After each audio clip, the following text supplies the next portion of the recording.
you are a Christian minority from Borno State. Yes, sir. And you once said the reason why you stopped believing or supporting Bwala Tinubu is because of the Muslim ticket. Yeah. As your philosophy about the Muslim ticket, because nothing seems to have changed.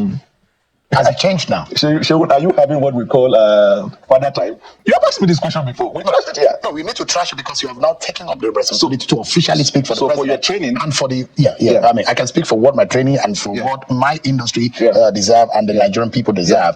It would be a disservice to the average Nigerian person if you are not able to clear when you are now your official capacity. At Daniel Bwala, we had a conversation about your ideology and philosophy to wanted to support Bwala Tinubu. But now that you are taking an official responsibility, you have to also clear the air and lift up the burden that you have placed upon yourself. And now the question, I mean, you have said that the reason why you stopped supporting President Tinubu is because of the Muslim ticket. And when I made a decision to support him and you asked me the question, which I have cleared. So now so you can now work with a Muslim man that took a Muslim. When I made a decision to support him, which I have been supporting him from January till this time, what was I doing? The only difference between then and now is the official tag. You can be supporting someone, but working with them is another kettle of fish. I've never believed that if you have the capacity to support someone, you will not see the need to. You told me on our last interview at that time that you have a love and affection for Bwala Tinubu as a person, but you disbelieve in the stand of the APC of the Muslim ticket. So the question is that is still the Muslim ticket. Your man from Kashim Shettima, who is the VP, is from Borno State. President Bwala Tinubu is a Muslim, and they've not denounced their religion. Have you denounced yours? You know why I'm smiling?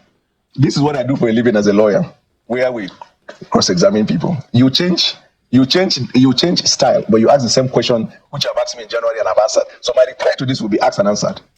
No, it has not been answered as of this moment. They are recalling whether I have answered or not. The question is that we are in the moment. Your status at the time and now are totally different. So my response do you still believe that a vice president and a president who are both Muslim of the same religion have the moral standing to run a country? I adopt what I said before as my argument and I rely on it. Are you running away or dodging away from answering the question? No, you have the infrastructure, you have TV, you have the same way you use that and recalling past. Recall that question you asked and how I answered it. I'm not prepared to give energy to those things that would distract us from what the president has asked us to do. Let me tell you, it's not about Bwala, it's not about people. The minute I start answering questions that were asked and answered, and then it creates chains of question, then I defeat the very purpose of my appointment. I am now talking about myself instead of talking about the administration of President Bola. That is if these questions are being reinforced over and over again. But this is our first conversation since you assumed office, which is today. Yes. And I'm asking, because you are in your official capacity, can Nigerians believe you that this Daniel Bwala and what he said some months ago during the campaign, can they believe you when you speak for the president? If you ask this question 100 times till tomorrow morning, my answer will be the same. But what about those who think that you don't have integrity? It is their right. But do you have integrity? It is up to you. No, it's not up to me. You are the one that asked you are in the chair, Mr. Bwala. Do you have the integrity to speak for a president whom you heavily criticize and that is not fit for office based on his religious standing on a Muslim ticket? Asked and answered. You have not answered it. No, I've answered it. You've asked me before. The reason why that is different is that you are a Nigerian public officer. And you speak to the Nigerian people right now. It's different from you as a private citizen. You have the onus to be able to speak. The onus on you to be able to tell Nigerians truthfully that this is what has changed about you. Is this the same Daniel Bwala that worked with Atiku Abubakar? If I took mango before I became a spokesman, the nutritional value I get from the mango does not change because now I'm a spokesman. Asked and answered. So you don't want to talk about that? Anything that I have answered before, I don't want to regurgitate on that. Even when you said that even if you give Bwala Tinubu 30 years, nothing will change. Asked and answered. You're dodging away from the question. I'm not dodging away. You've asked before, I have answered. The plight of the average person in this country. Acutely aware. The sufferings of the Nigerian people. How things have deteriorated in the past month. Are you aware? Acutely aware. Are you in tune with what the conditions of many Nigerians? Let me tell you from my constituency, extended family members, for many months, calls for you to support. There are times where we can, we do, where we can, we keep, encouraging them. I am very, very aware, of the suffering of the Nigerian people. And you think this president can fix things? He's already fixing it. But you think that he could not fix it even if you give him 30 years? That's what you said. Asked and answered. So you don't think that the president... So why do you speak for a president that you think cannot do the job? No, I just told you just asked, do I think he will do it? I say, yes, acutely aware, and I know he will do it. But you have said that the president who can, even given 30 years, will not be able to fix it. Asked and answered.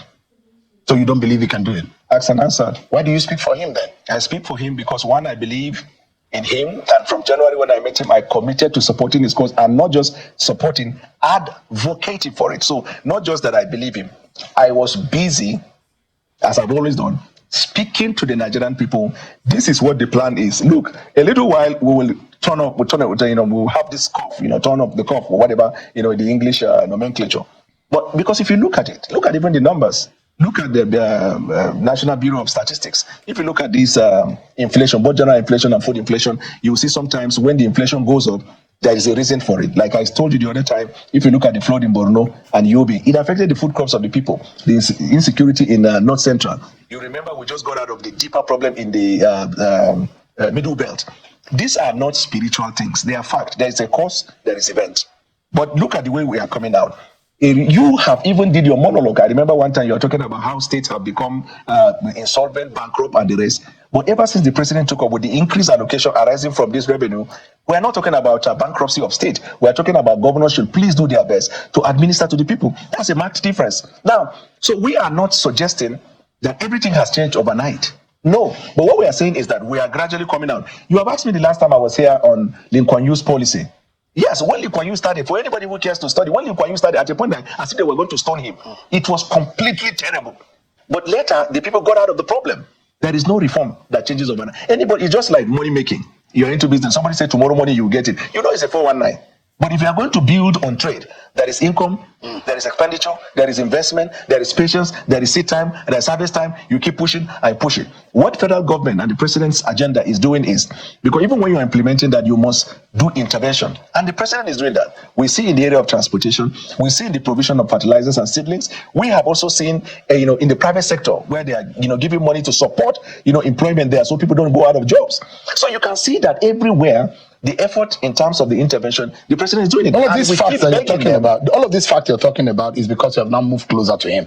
From a distance, you could not see this illumination. Well, I've been saying that from January.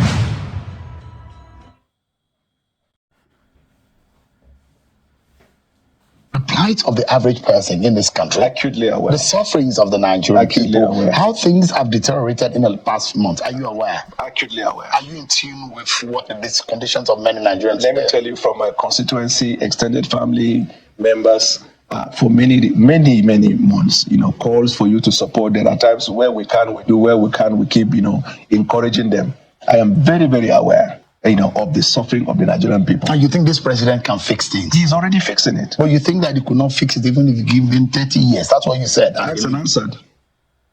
So you don't think that the president... So why do you speak for a president that you think cannot do the job? No, I just told you. You just asked, do I think he will do it? I say, yes, acutely aware, and I know he will do it. But you have said that the president who can, even given 30 years, will not be able to fix it. Asked and answered.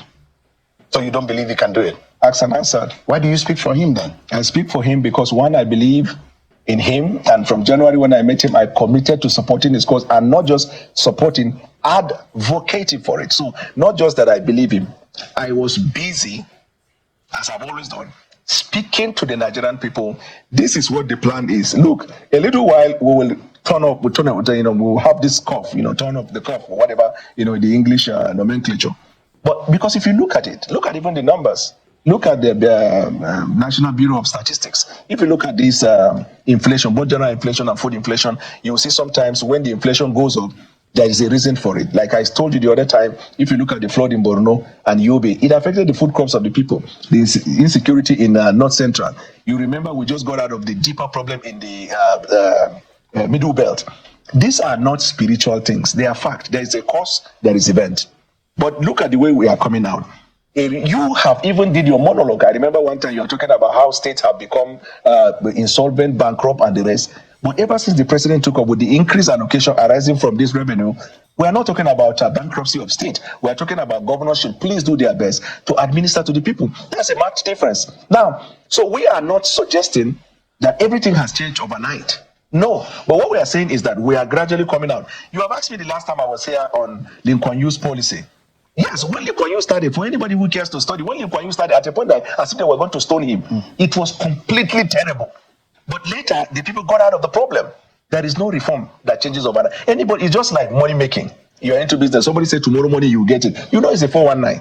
But if you are going to build on trade, there is income, there is expenditure, there is investment, there is patience, there is seed time, there is harvest time. You keep pushing and pushing. What federal government and the president's agenda is doing is, because even when you're implementing that, you must do intervention. And the president is doing that. We see in the area of transportation, we see in the provision of fertilizers and seedlings. We have also seen, in the private sector where they are, giving money to support, employment there so people don't go out of jobs.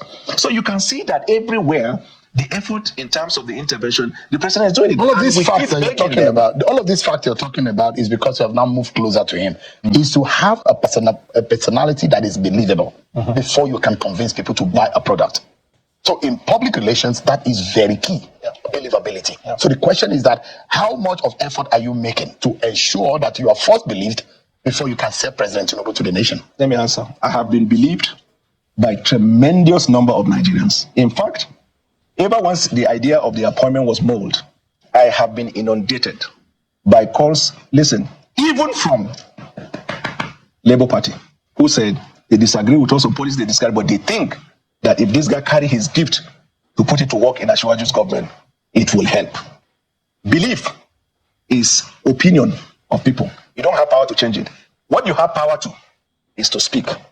The man who listens forms opinion. Let me ask you, do you think everybody believes in you? As a journalist, do you think all journalists believe in you? Has that deterred you from doing what you're doing? So this is where you separate between focus and distraction. So you're focused. 100%. So you're born again, Daniel Bwala. Born again from where to where? From Atiku to Tinubu. I can't recall anything called born again from born again politics. Meaning that you have moved from your old ways, and now you have seen the light. Oh, that's what it means? Yeah. Oh, I'm glad for that. I thought you said that. That's the schooling. I thought you. Yeah, that's schooling. That's another spiritual schooling that I'm giving you. Oh, you're doing it in politics, right? Yeah. So you are a member of. I need to pay you. Are you one of those prophets that ask for offering? No, I don't. Said you just I've gave given you schooling. free consultancy. I've given you free schooling, but yet you're not appreciating it. No. You have been running around what we call going around the same circle. You know what they call roundabout. But because you found a meaning to it in law, so you should understand better. So that works for you, isn't it? If you understand what we're trying to do here, is that I'm asking the same question in different ways. That you have an ideology and has changed. What has changed? That's the question. Asked and answered. All right, we'll take a break, everyone. But when we come back, my friend Daniel Bwala, who is not yielding, into asking a question about his personality, maybe he'll be able to speak more about President Bola Tinubu and the Tinubu administration when we return from this break, everyone. Let me see that. So much, everyone, for staying with us. Daniel Bwala was just assumed the position of the special advisor to the president on media and communications, has been speaking with us. Thank you so much indeed. Thank you. So your cabinet is a cabinet position that you've earned. Oh, thank you. I don't know. I just know that I'm asked to do a thing and I'm doing it happily. So you are going to be the boss to Bayo Onanuga? No. Who is leading the president's comms? Bayo Onanuga is an elder statesman. He is a very brilliant journalist who has had his records. And we're happy he's leading us as a leader. So he's a leader of President's Com. I'm happy for him to lead. I've not been told, but I'm happy for him to lead because he's an elder and we respect him. And he has his own record. He has served Nigeria well. He has a proven record as a journalist. I mean, I can never be drawn into any situation where I would rub shoulder with the man. Yeah, I drove my car for him, yeah. So your job is well cut out in your JD. My own is, if you say, go and carry that table, I just go and do that's my work. It's not about title. You know, look at Nigeria, Seun. Look at the president and look at the way he's focused on the job. Since he took the oath of office today, has president ever had a press briefing in which he's fighting anybody? Or when he's reacting? Or like somebody who doesn't have emotion? And you know the way the opposition, there's no name he has not been. So what's the difference between your job and that of Bayo Onanuga? I'm not here to define anybody's essence. But don't you know your own JD? My role, I just told you, special advisor on media and public communication. Now, I don't know whether you have a problem with the media or with the public communication. You see what I'm doing here? I don't have a problem with any. I'm just asking. But you know what I'm doing now? Clarifications. But you know what I'm doing now? I'm doing my job. If you need clarification, you can ask Bayo or you can ask the administrative in Bwala. I'm not looking at administration. I'm looking at executing the mandate of the president. Let's talk about the president, Bola Tinubu. What did he tell you exactly to do for him? And I'm very sure that he knows that you are in tune with what is happening in the nation. What is his mind telling him? Because now officially you're speaking for him. That's right. As the president's spokesperson, what is the mindset? What does he want to achieve as the president of Nigeria? He wants to achieve a legacy. What is the legacy? He wants to be a consequential president. That is, a president who came at a time when something has to be taken, even though it is unpopular. And when you take that step, there will be insult, there will be problem, and nobody even knows what will happen later because it's like an uncharted territory. Remember Bwala when he wanted to do it? The National Assembly, then leadership went to him and then he pushed it to a later day. Jonathan wanted to do, all of them wanted to do it before. Great statement. But they saw the danger because if you implement that, we are not a manufacturing country. So there's going to be a problem. Our reliance is on oil. There are quite a number of dynamics. So my understanding of the mindset of President Tinubu, one is to get us out of this quagmire. And he has brilliantly, stated out his policy directive, and the implementation has started already. He's been commended by even international body on economics, local people on economics. But the poor man on the street, because he doesn't know the dynamics of economics. The global bodies that you talked about, recently IMF has said that some of this policy is not working. This is just a few days ago. So let me tell you, it's not bearing fruit yet. But what did they say? In the same statement, I suggest whoever is talking to go and study. They said the policy at least requires how many? 15 years or more. Yeah, it is not going to be overnight. Let me give you an example, Mr. Seun. Probably you are in a house, a battered house, and the rain fell, there's a crack, the house is about to get destroyed. And you now feel when it gets destroyed, when it falls down, when it collapses, to kill everybody. Then you decided we have to take some measures. We're going to move out of this house. We're going to have a makeshift house, and then we're going to construct a new house. For the period that you're going to be in the makeshift house, you may not be enjoying that AC in that house. You may not be enjoying certain privilege you've been enjoying in that house. But you cannot even continue in that house because the walls are collapsing. But you needed to take that decision. The entire period of the movement from there to here so you can have a good house will create a lot of inconveniences. Now, the IMF, something you say, I studied a bit about their policy. That is what is called strong country ownership. Now, in the practice of law, which you must know, for every general rule, there is an exception. Now, strong country ownership is an exception to the rule in IMF. And what that means is that at every given time, you are permitted, even in implementing that, to tinker with certain policies to meet with your local demands. Now, so how you tinker with policies in Nigeria might be different from Rwanda, might be different from Kenya, depending on the dynamics, the demography, the economy, the circumstances. All of these things are things we are navigating. The good thing is our worst days are behind us, Seun. Our worst days are behind us. And Nigerians are hoping that not only for the decision makers who think that they are turning the curve in what they seem as the dark days of how the policies are panning out, but also for the fact that Nigerians who are unable to feed are able to feed now or later in the year or as soon as possible. But the question is the perception, some of the issues are around the president. For example, there are stories about the CIA and how the president is being seen or perceived in some climes or in some places. Does that concern the president, how he's perceived in some climes? And some of which you have also criticized. You've been critical about the president and his past. For those who are, I'm careful about social media conversations because not everything you can take on. But the question is that as the spinner and as a public relations person for the president, how do you explain some of this perception about the man you speak for? So I have a thing or two in terms of experience on intelligence. I have offered consultancy service to intelligence platforms. I have also consulted for the United States Institute of Peace. When it comes to intelligence and counterintelligence and foreign intelligence, it is a game of the mind. It's a game of mastery. Sometimes that also is reflected in those mediums by which the perception of the public is managed, such as creating a narrative, dropping a narrative, sparking a narrative, pointing a pointer, all kinds of things. Now, the thing about CIA is that whenever a perception is going to be created by those who mastermind it, they can say anything. Seun, I can look at you. I know you have international connection with international journalists and organizations in journalism. There are some people in the international journalism realm that acts as agent of foreign government. But does that make you an agent of foreign government? No. In this our Borno, most of these are NGOs. You see that go there, say they are doing NGO, they are being funded by this. Some of them are primary collectors of intelligence for foreign government. But does that mean every NGO is bad? So that thing is a created distraction to give the okay. If you said the president is an agent of the NIA, has the president not taken decision? They said of the CIA, not the NIA. Sorry? They said of the CIA, not of the NIA. CIA, sorry. Has he not taken decision that the American government didn't favor at the beginning? You remember when that American citizen was arrested? You remember that American citizen? They made a request for him to be released, he refused. If you're an agent of CIA, you turn him over. You see, in Africa, we must open our eyes. So the president has yielded to the call of the United States in releasing the man that was in custody. After how many years in custody? And you don't know what the government of Nigeria may have extracted from him in terms of intelligence that is useful to Nigeria. When you don't suck orange, finish. The reason why I'm asking you this question is whether or not the interest of Nigerians is number one, as against the interest of foreign Bretton Woods institutions of foreign nations, and thinking that maybe the president is interested in serving those interests. First and foremost, they say the president is yielding to the call of IMF and the World Bank and the Bretton Woods institutions. Now they're saying that the president has the interest, allegedly has the interest of other nations above the interest of Nigeria. And you speak for him. How do you defend that? I don't believe in what they said, and I know what narrative and counter narrative it is and what they try to achieve. But the president has demonstrated in leadership through his decisions and policies that the national interest of Nigeria is uppermost in his mind. National interest is national security, right? But then there is what we call international diplomacy, and there's what we call cooperation along shared values. So if, for example, we have a shared value in the area of deepening democracy between Nigeria. So guys, this conversation was really an interesting one. You can see how people can just easily change. I mean, real change, like we've seen in the case of Daniel Bwala. He said he has been supporting the president right from time, and that he never left the APC. This is somebody who spoke for Atiku.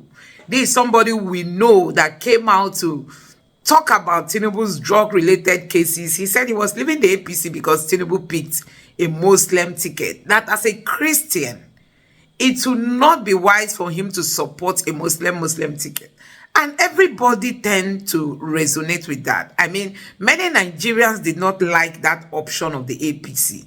But today, what happened that led to Bwala Daniel just making this great U-turn, as in, what a shift from the side of Bwala Daniel.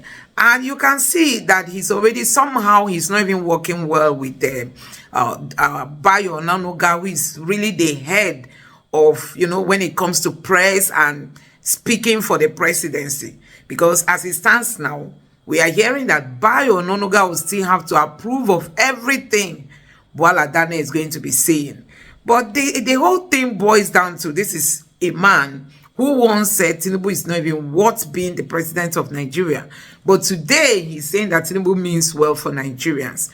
That's to tell you how transactional these people can be. If they tell you they are there for the interest of Nigerians, you dare not believe them a second. They are just there for their own interest. So you can imagine all the blunders Tinubu has committed under his administration. You can imagine from all ramifications. There is nothing that this APC can point to and say this is what we've achieved since we came into power. But Bwala Daniel is now justifying the actions of the APC, saying the president means well, the president is working hard, the president is putting all his best, that we are going to get there. Yes, we are going to get there, but from all indications, we are moving backward. It will even shock you to know that the IMF that keeps pushing Tinubu to begin to come up with reforms that are not helping Nigeria has even come up to say that the reforms taken by the Tinubu's administration are not working. These reforms are not for the benefits of the people. It is for the benefits of the politicians. So if IMS that used to push Tinubu to come up with all these reforms is now saying that the reforms are not working, what does that tell you? That's to tell you that Nigerians are really suffering. This government has not achieved any impact in the lives of the people. The policies in place are not working. There is nothing upon all the ministries they set up. Nothing is working. And you can see Tinubu reshuffling his cabinet all the time. But still, that has not helped because he has not even touched the areas Nigerians want him to touch. So guys, these are some of the things we keep calling out, saying that when men are not prepared for leadership, they dare not come close to leadership. People like Tinubu should be resting. People like Tinubu should retire from politics and just allow, you can imagine how many, sophisticated brains that we have in Nigeria. People who can bring value to the table, but they are not given that opportunity. Now we have a person of Tinubu. With the help of INEC and the judicial system, they've imposed him on us and see where we are. And from the look of things, we are not getting out of this dungeon anytime soon. Because there are no measures being put in place to rescue this country called Nigeria. So guys, let me know what you think about all what has been happening in this country. Let me know your thoughts. Don't forget that Tinubu has also taken a move to borrow more money, to sponsor the budget. Honestly, before this administration ends, you will see how much Nigeria will be owing, because they don't generate wealth. They are not productive. There are no measures to start, going into productivity. And we'll just keep borrowing until you get to hear that every Nigerian is to pay maybe 100 million, because the federal government just keep borrowing. But let's see where this leads us to. Let me know your thoughts in the comment section below. Please don't forget to subscribe to the channel, turn on the notification bell. Please give this video a like so that YouTube can recommend it to others. And let me know your thoughts in the comment section below. Thank you.